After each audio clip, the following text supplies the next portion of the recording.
Okay, magandang araw po sa ating lahat at panibagong vlog, panibagong updates na naman ang gagawin natin. Ano ba yung pag-uusapan natin? Ha? Una nating pag-uusapan ay ito ngang inilabas ng Presidential Communications Office na sobrang nakakatawa po ang kanilang ipinagmamayabang, no, na ang Pilipinas raw ay 96.1 na raw yung employment rate. Kayo ba ay naniniwala dyan? Imagine ha, ang employment rate ay 96.1 na raw. Mamaya, i-explain natin ito mamaya kasi po parang sa tingin ko in my opinion, pagmamayabang ito explain natin yan mamaya, okay? Susunod na ating pag-uusapan ay itong si Vice President Inday Sara Duterte. Binanata na naman itong si Adjong at itong si Bakulao, si R. Ortega. Kung matatandaan natin itong si Congressman Adjong, Representative Adjong at Representative Ortega, ay ito po yung mga bida-bida sa Tuwadcom. Yeah? So, pakinggan natin yan mamaya kung ano ang binanat nitong si VP Sara. Okay? Ito, pangatlo nating pag-uusapan ay itong si Kitty Duterte, no? Nagsalita na nga sa Duterte rally, no? At hindi ko akalain na ganito pala, no, si Kitty Duterte ka talino, no, at ka very passionate, no, manang-mana talaga sa kanyang tatay ang kanyang katalinuhan.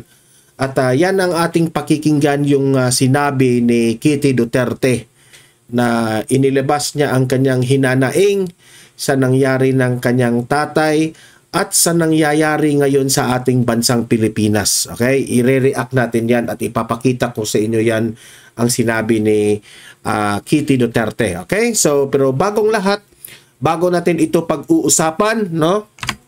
Help me po muna na i-like at saka i-share itong ating video para kakalat ito sa taong bayan. Okay? Sabay-sabay muna tayong mag-like and share itong video na ito. 1, 2, 3, go! Okay? Naka-like and share na ba lahat? And sa mga bago pa lang dito sa aking channel, mag-subscribe na po kayo para lagi kayong updated sa ating mga balita.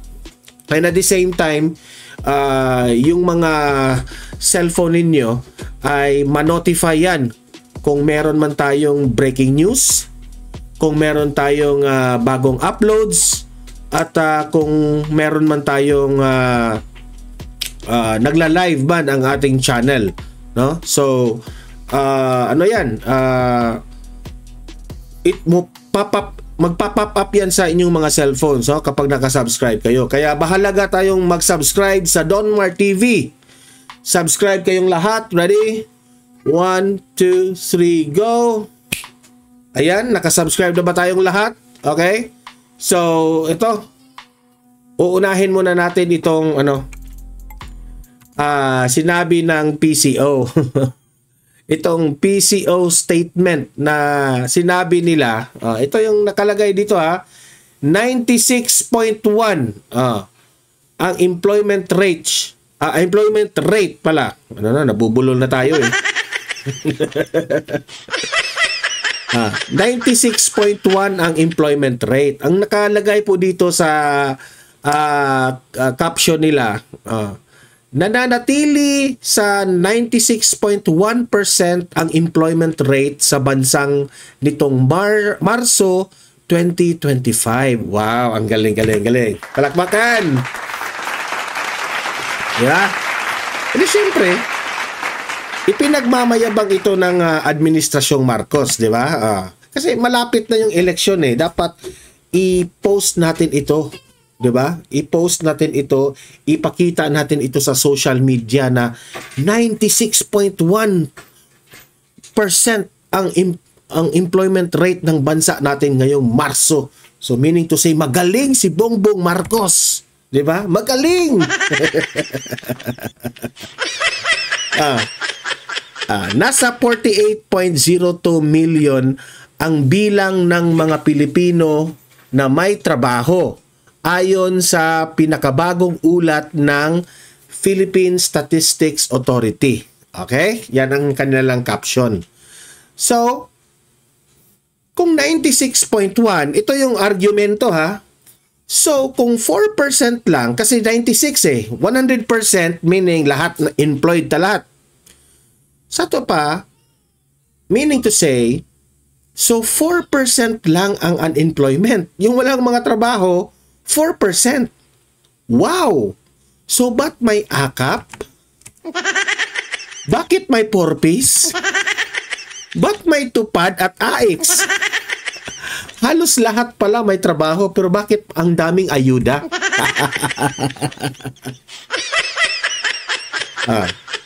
Dito nga ito sablay di ba? Kayong mga taga Malacanang diyan, nagmamayabang kayo na 96.1% ang employment rate. So you are trying to say na 4% lang ang walang mga trabaho. 'Di ba? So, bakit tayo namimigay ng ayuda?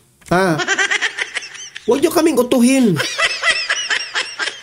Sa madaling salita, huwag kayong bula ng bibig nyo na parang sabihin nyo na totoo ito. Sasabihin na naman ninyo, ito yung tunay na mga balita. Kung kami na naman ang magsasabi na fake news ito, anong tawag mo dito? Kung kaming mga vloggers ang magbabalita, sasabihin nyo ang fake news kami. Ngayon na kayo ang nagsasabi na 96.1% yung employment rate, may karapatan rin kaming magsabi na fake news ito. Fake news to. Kasi kami yung on the ground. Kami yung nakikita namin kung ano yung sitwasyon namin. Talaga ba na 4% lang ang walang trabaho sa Pilipinas? Bakit todo kayo ng todo ng bigay ng mga akap, 4-piece, tupad, AX at iba pa? Di ba? O sige, maniniwala kami na 96.1% ang employment rate sa Pilipinas. Itigil nyo yung mga ayuda-ayuda nyo. Sige daw. Kasi hindi na natin kailangan itong mga akap, tupad, 4-piece. Nagsasayang lang tayo ng pera dito. Lahat naman talaga 96 na yung may trabaho Di ba? Yan ang hirap sa inyo Hindi nyo kasi hindi nyo kasi iniisip bago kayo mag caption dyan sa inyong mga post. Di ba? Hindi lang. Nagtatanong lang ako.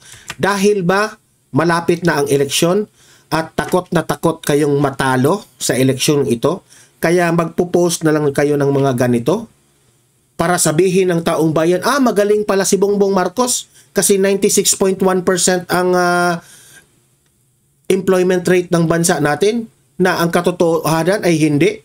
Hindi ba kayo nakonsensya sa mga tao? Kawawa yung tao.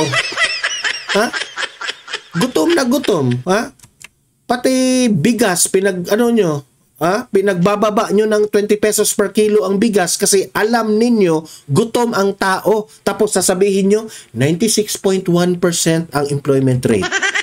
Utot nyo. Huwag nyo kaming pinagluloko sa mga sinasabi ninyo. Di ba? Para lang ba iboto kayo? Kaya gagawin nyo itong 96.1? Kasi kung 96.1% ang employment rate, mararamdaman namin yan lahat. Mararamdaman namin yan. Meaning to say, hindi po naghihirap ang taong bayan. Kung 96.1% ang employment rate. Puros kayo yabang Wala kayong ginagawa. Yabang kayo ng yabang nabubuking rin kayo kasi kayo rin nagpapatupad dito akap, 4-piece, tupad, AX na ayuda. Di ba?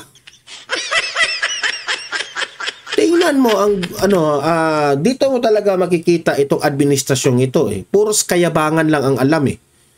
Bakit hindi na lang kayo magtrabaho, mag-focus kayo?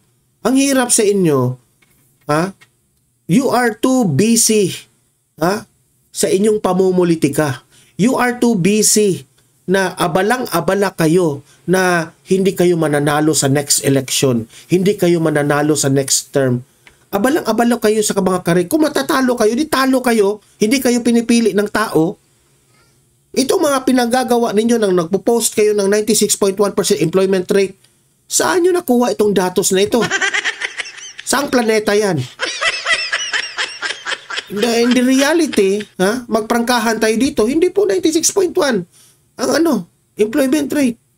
Ayun ang daming every time na nagrarally po si Bongbong Marcos, nakalinya yung mga humihingi ng ayuda at sabihin yung 4% lang yung walang trabaho. Sige daw. Pinipilit nyo, pinapupunta nyo sa mga rally ninyo. Hindi naman yan pupunta kung walang mga ayudang ibinibigay ninyo. Tapos 96.1. Tapos 96.1 ang mga may trabaho. Nakakadiri kayo. Ang hirap dito sa administrasyon na ito, kaya puro kayo pretend eh. You are too pretentious. Too pretentious talaga. Kawawa na nga yung bayan natin, pinagluluko pa nyo yung mga sarili ninyo. Di ba? Huwag niyong lukuhin ang taong bayan kasi po, ang taong bayan po ay gising na. Okay? So, ito, ekes. Huwag tayo magpauto dyan. Okay? Punta tayo dito sa next sa topic natin na patungkol dito sa si Vice President Inday Sara Duterte. Binabanatan itong si Adjong na naman at itong si Ortega. Ito, pakinggan natin. Walang karapatang magsalita tungkol sa dignidad at disente. Yan ang matinding banat ni Vice President Sara Duterte kina Representative Zia Alonto Adjong at Deputy Majority Leader Paulo Ortega. Napakinggan nyo yon, Ortega at Adjong? Wala kayong karapatan. Wala kayong karapatan na magsalita patungkol sa mga dignidad na yan kasi mismo kayo, ayon kay BP Sara, wala kayong dignidad. Ha? Na tinawag niya ring produkto ng warlordism. Si Jason Rubrico magbabalita.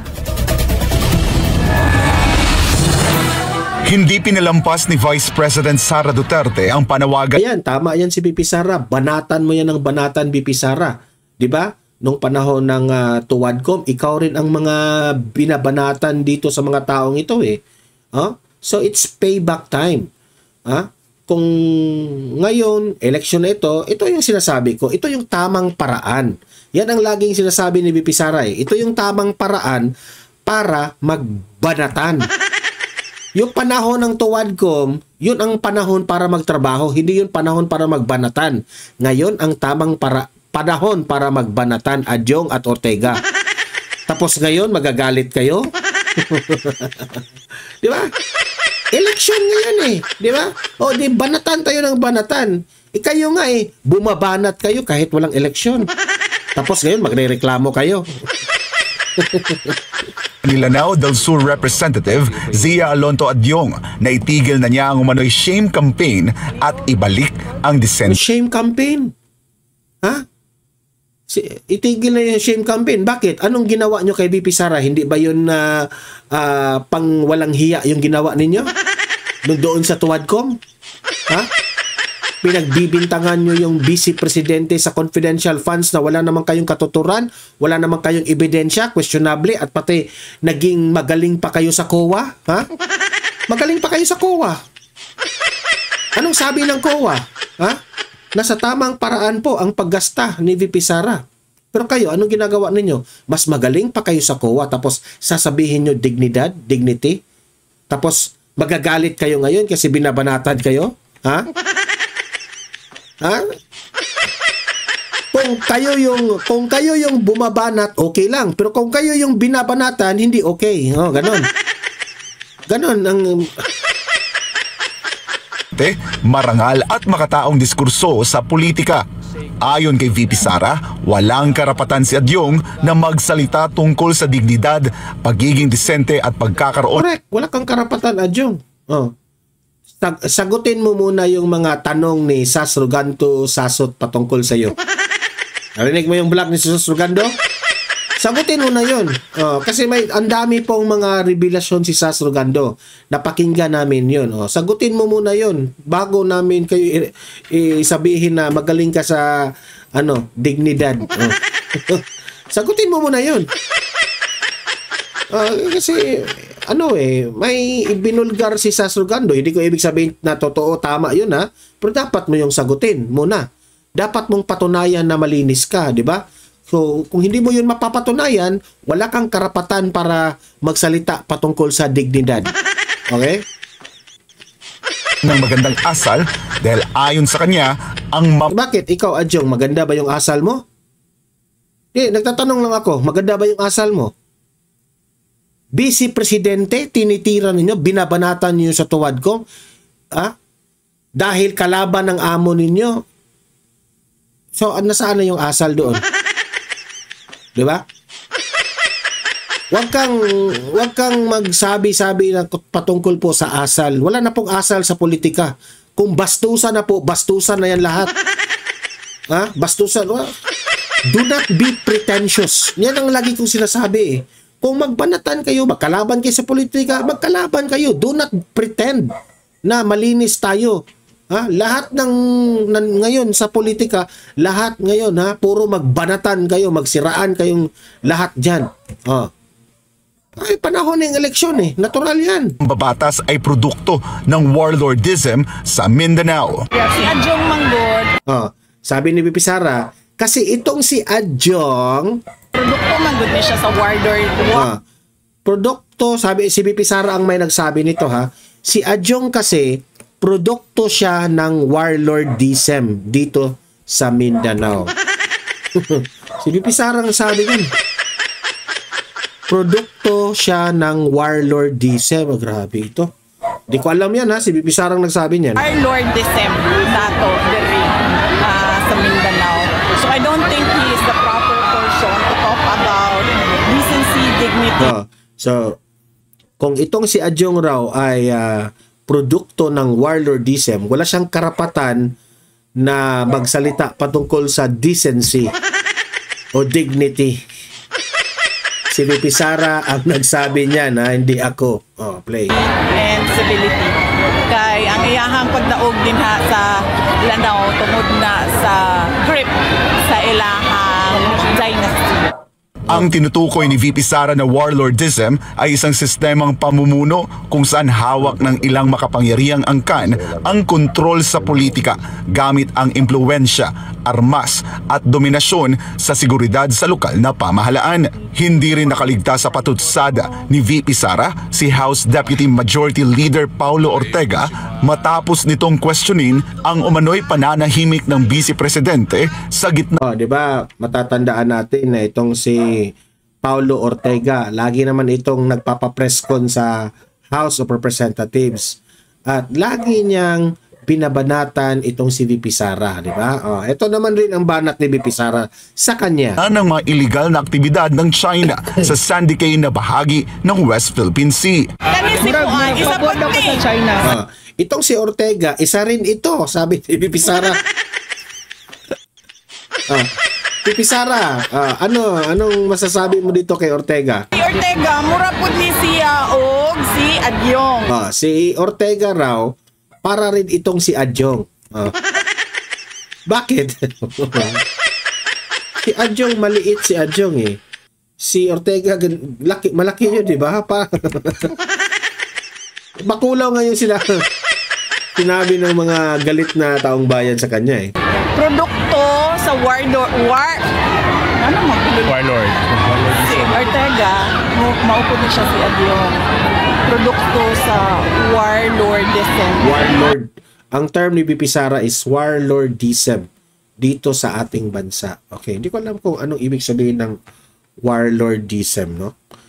Pinili sa ato ang nasod. So, angay niya nga mo-adapt po o deafening silence. Kaya wa siya. Hindi ko lang alam. Ako, meron akong sariling meaning sa warlordism, no, sa mga laro ng mga PC games, yung nag-online kami, meron kaming mga linalaro na mga online games, warlordism. Meron kaming diyan, parang meaning. Pero dito naman sa politika, I don't know kung anong ibig sabihin ni BP Sara sa warlordism na sinabi niya. Okay? Mo abli sa iyang Sinagot din ng bise ang sinabi ni Ortega na tila mas aktibo daw siya sa pagbatiko sa mga kaalyado ng administrasyon kaysa sa pagtindig laban sa mga kilos ng China sa loob ng teritoryo ng Pilipinas. Alam mo, Ortega, hindi talaga yan mangingialam si VP Sara sa usaping China. Kasi vice presidente siya, hindi naman siya presidente eh. 'Di ba? Alam mo, kung nagmamagaling kayo diyan sa usaping China, kayo yan lagi kayo nagmamagaling. Delicate yan pag-uusapan. Because we are talking here a relationship between two nation. Kung kayo, Ortega, wala kayong pakialam dyan sa relasyon ng China at Pilipinas, you can say all you want. But itong si VP Sara po, nag-iingat siya dahil vice president po siya. Ayaw niya na magsalita patungkol dyan sa issue na yan kasi ayaw niyang lumaki itong hidwaan ng Pilipinas at China. Which is tama rin naman. Bakit naman siya magngingialam dyan? Mas lalong lalala ang problema natin dyan sa China. Di ba? Hayaan nyo na si Bongbong Marcos yung nag-dakdak ng dakdak dyan. Problema na niya yan. Di ba? Yes, problema nating lahat yan dyan. Pero wala tayong magagawa. Si Bongbong Marcos ang naka-assign dyan eh. Di ba? Si VP Sara, tahimik lang siya. Nandyan lang siya kung meron pong nangangailangan sa kanya patungkol dyan. O kung magpa-advise kayo sa kanya, edi walang problema. Bakit kailangan niyang ibalita na ito yung opinion ko sa China, ganun, ganyan? Bakit kailangan niya sabihin yan? Kung hindi man niya nakakatulong yung opinion niya patungkol sa China, she might rather, na mananahimik na lang. Hindi kasi ito pretentious kagaya ninyo. Hindi kasi ito kagaya nyo na lagi kayong nagmamayabang na hindi kayo nag-iisip. Magparkahan tayo, ha? Yes, iginit ng pangalawang pangulo na malinaw naman ang kanyang paninindigan. So, hindi pa obvious nga na ako diri sa Pilipinas nagapangampanya para sa mga kandidato para sa ato ang nasod. So, of course, I am pro-Philippines and nothing else. Binigyang din diba? pa ni... So yan ang emphasis ni VP Sara. Nandito ako ngayon, nag-iikot ako sa bansang Pilipinas. Hindi naman siya nag-iikot doon sa China. So meaning to say, if nag-iikot si VP Sara para i-campaign ang kanyang mga Pilipino na kaalyado sa politika, meaning to say, she is a pro-China, pro-Philippines. Hindi siya pro-China. Gets? Yan naman talaga ang argumento niya, pro-China. Pro-China. Si VP Sara pro-China eh. Pro-China eh. O ano ngayon kung pro-China? Iyak kayo. Hindi nyo kasi gets eh. There is no such word as pro-China. Lahat tayong mga Pilipino pro-Philippines. Ang ayaw naming makipag-away sa China kasi wala talaga yung magandang idinudulot. Kung kayo, matapang kayo, kung para kayong mga pusa na 9 lives, pumunta kayo doon, itako kayo sa kanyon. Kayo yung mauna. If we could solve this problem sa matiwasay, kung nakaya nga ni Presidente Duterte na nirerespeto natin yung mga territory na yan, kung pwede tayong mag-explore dyan, hati tayo dyan kung anong nandyan, bakit hindi ganyan ang gagawin natin? Tingnan nyo, provoke kayo ng provoke dyan sa territory na yan. Look at what happened now. Natatakot na tayong puntahan dyan. Noon, hindi tayo natatakot kasi hindi naman tayo winoter cannon, hindi naman tayo binubuli dyan. Kasi kaibigan natin. Yun ang purpose. Hindi, pro-China, pro-China. Pro-China kasi, pro-China eh. Wala nang ibang argumento pro-China. Halatang halata na paninira lang ninyo yung pro-China na yan. Hindi po ganyan. Let us be mature enough. Let's face the reality. If you have to conquer the territory, kung gusto nyo angkinin yung territory na yan, ha? Na inaangkin rin nila, dadaan talaga yan sa sagupaan. Yan ang hindi natin gusto. Yan ang hindi pwedeng mangyari. Ang dami pong mga inosenteng bata na walang alam. Ang mga inosenteng bata na ang alam ng nila ay maglaro. Na dumadaan tayo dyan. Mga inosenteng bata na minsan lang tayo bata at dapat nating maglaro ng laro araw-araw. The joy of being a child, hindi yan mapapalitan ng kahit ano. Tapos itong mga bata na ito, sila yung number 1 na magiging kawawa kapag tayo po ay makipagsagupaan sa China. Yan ang hindi nyo natin naintindihan eh. Siguro yung mga walang anak dyan, hindi nyo maiintindihan. Kawawa sila. Oh, sasabihin nyo, malayo lang kami eh. What if yung mga malalapit na mayroong mga anak? Yan na hindi nyo maintindihan. Ang dali nyong sabihin yan eh. Ano tayo? Matapang tayo eh. Kaya natin yan China. Yan ang lagi nyong sasabihin. Madali lang yun. Sa bibig nyo, sa keyboard nyo, na magko-comment kayo, madali lang yan. Gawin nyo. Tingnan natin. Tingnan natin. Kayo siguro ang unang susuko at sasabihin nyo, peace na lang tayo. Huwag na nating ituloy. Kawawa na po. Naaawa nga kayo na makita nyo doon sa Facebook, sa social media, yung aso at pusa na nasagasaan ng mga kung ano-anong sasakyan. Naaawa nga kayo, umiiyak nga kayo eh. How much more ito mga bata na ito, na mga inosente, na gusto lamang maglaro, nadadamay lang kasi meron po tayong away sa China. Buti man tayong mga adults kasi may pag-iisip tayo. Pwede naman tayong stay away kung saan tayo pwedeng ito mga bata na ito na walang alam sa kawawa sila. 'Di ba? Buti kung anak ka ng mayaman. Bakit kung anak ka ng mahirap, wala kang masasakyan, naglalakad lang kayo. Tapos yung tatay nila may sakit pa. Ganun, may iba-iba tayong mga sitwasyon sa buhay eh. Oh, bida-bida kasi kayo eh. Wala kayong awa. VP Sara na hindi dapat ibaling ang issue sa China dahil mas mahalagang pag-usapan ang mga napapako umanong pangako ng ilang yan ang dapat natin tutukan. Yung bigas na sobrang mahal, ginagawa yung 20 pesos per kilo na questionably pa yung quality of the rice. Yan ang dapat natin tutukan. Kandidato, partikular na ang 20 pesos na kada kilo ng bigas. Of course, kung ngano atakihon man ako ang China sa ato ang kampanya diri. Correct. BO na talaga isang mga sa Pilipinas. Nga ang problema nato diri ang kawalan ng pagtutupad ng mga pangako, sama na sa 20 ang bugas. Don't change the topic, boy. Do not change the topic.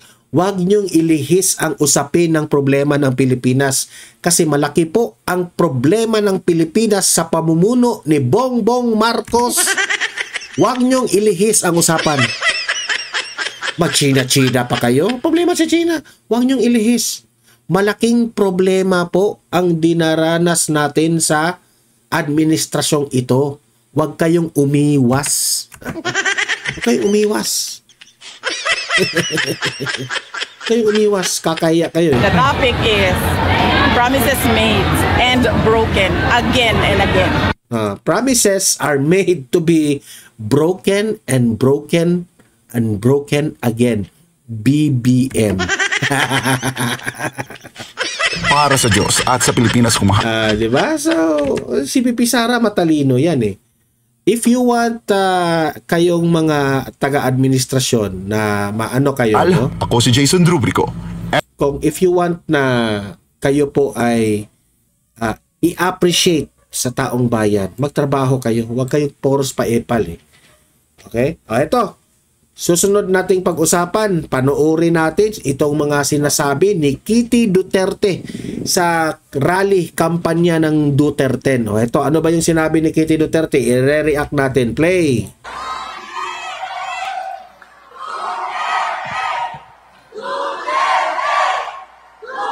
Kitang-kita mo sa mukha ni Kitty Duterte ha, na heartily ang kanyang pagpunta dyan sa entablado.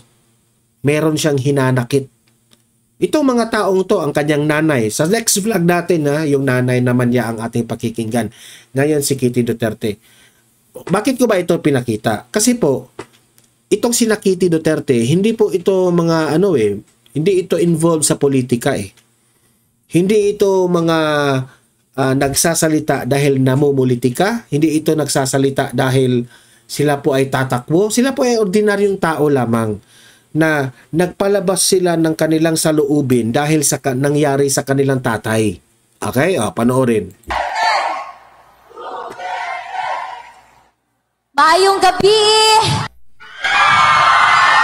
Magandang gabi sa inyong lahat! Sa mga hindi pa nakakakilala sa akin, ako si Veronica Kitty Duterte, bunsong anak ni Pangulong Rodrigo Roa Duterte! Unang-una, gusto kong magpasalamat sa lahat ng dumalo ngayong gabi. Salamat sa walang sawang pagmamahal at pagsuporta nyo. Ako, na-feel ko talaga yung kanyang sakit, sa kanyang dinaramdam, itong si Kitty Duterte, sa pagdala nila sa kanyang tatay dito sa ICC.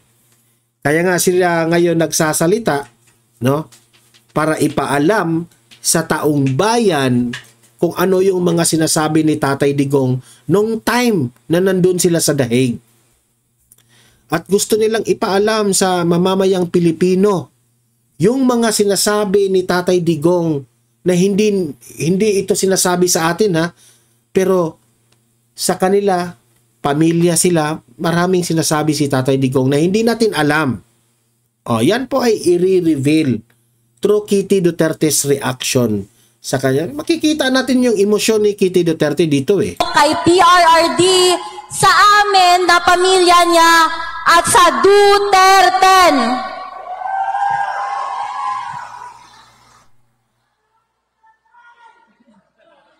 Nag-usap kami ni Dada Rudy ko kahapon. Sabi niya sa akin ay sobrang proud siya sa akin at ipagpatuloy ko lang daw ito. Binigyang diin niya rin na mahalin ko daw kayo kagaya ng pagmamahal niya sa inyo. Bata pa ako, 21 pa lang ako, at ayaw ko talaga sanang makisali. Pero namulat ang aking mata at naintindihan ko ang mga prinsipyo at paninindigan na ipinaglalaban ni Tatay Digong. Mahal niya ang bayan niya nang higit pa sa amin na pamilya niya. May kasabihan na the only thing necessary for evil to triumph is for good men to do nothing. Ito ang nangyayari sa Pilipinas ngayon. Walang tumatayo para ipaglaban kung anong tama. Mga kababayan, mga kabataan, magboto tayo ng tama. Magboto tayo ng may puso para sa pagserbisyo. Ngayong eleksyon sa May 12, 2025.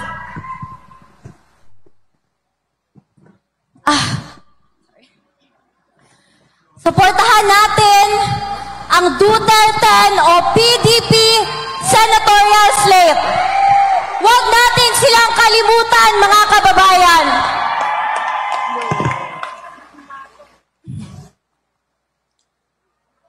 Muli kong iaabot ang bilin ni Tatay Digong para sa bawat Pilipino. Sinabi niya ito sa akin.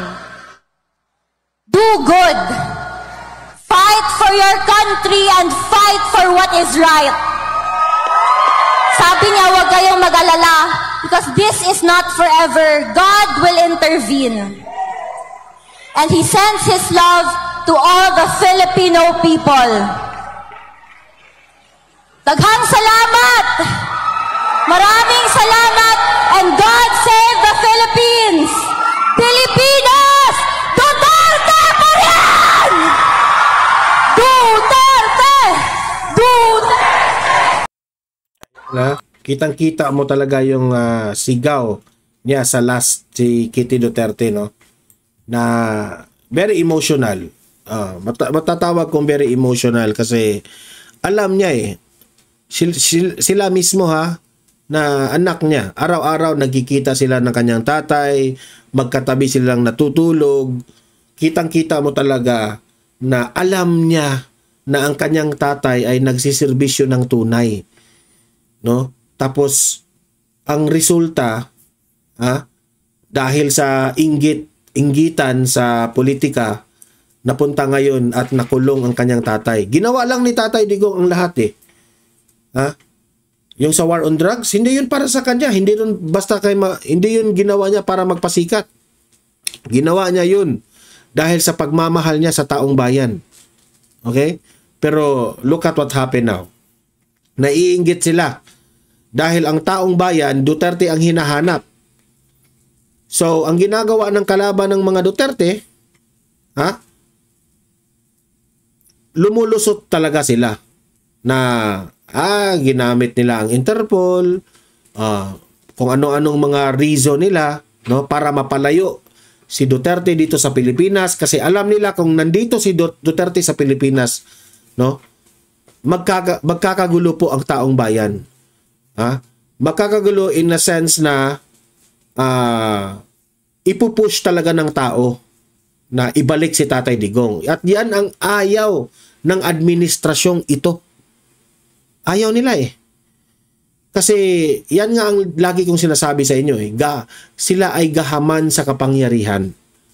Yun bang lulong na lulong sa kapangyarihan ba na ayaw na nilang umalis sa kanilang pwesto. Napapraning na nga sa susunod na termino, ayaw nilang umalis sa upuan, kaya ito na lang ang kanilang tanging paraan para mananatili sila sa kanilang pwesto. Okay? So, itong ginagawa po ni Kitty Duterte, hindi po ito ginagawa niya para magpasikat. Hindi po niya ito ginagawa para si Tatay Digong ay mabalik dito sa Pilipinas. Ginagawa niya ito para sa bayan natin. Sabi nga niya, vote wisely para sa bayan natin. Ako, duda ko rito itong si Kitty Duterte, itong pamilyang Duterte, tanggap na nila Tanggap na nila kung whatever happens to Tatay Digong, what will happen will be the destiny of Tatay Digong. Kung mabalik man dito yan sa Pilipinas, well and good, it's okay. Mas maganda. Pero kung ano man ang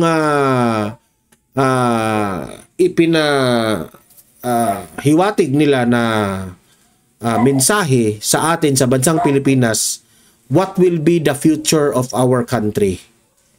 Piliin natin ang tamang leader kasi ang nangyayari ngayon na buong akala natin na itong leader na ito po ay makakasolve sa atin sa problema ng Pilipinas, ayun pala ay malaking budol. Okay? So libre po kayong mag-comment, mag-react sa mga pinag-usapan natin. Usap-usap tayo sa comment section. Okay? Mag-react, mag-comment kayo dyan. And also guys, sa mga nanonood ngayon, paki-like, paki-share rin sa ating video, okay? Para kakalat ito sa taong bayan. Sa mga bago pa lang dito sa aking channel, mag-subscribe na po kayo para updated kayo lagi. Meron tayong pangalawang channel, Donmar TV, Balitang Totoo. Marami tayong mga videos doon na mga ina-uploads, updates na hindi niyo makikita dito sa main channel. Kaya subscribe rin kayo doon. Okay? Sa mga audience ko dito sa Donmar TV, thank you very much. See you in my next video. See you in my next live. Have a great day. Have a great night. God bless po sa ating lahat. Mabuhay ang Pilipinas. Bye-bye.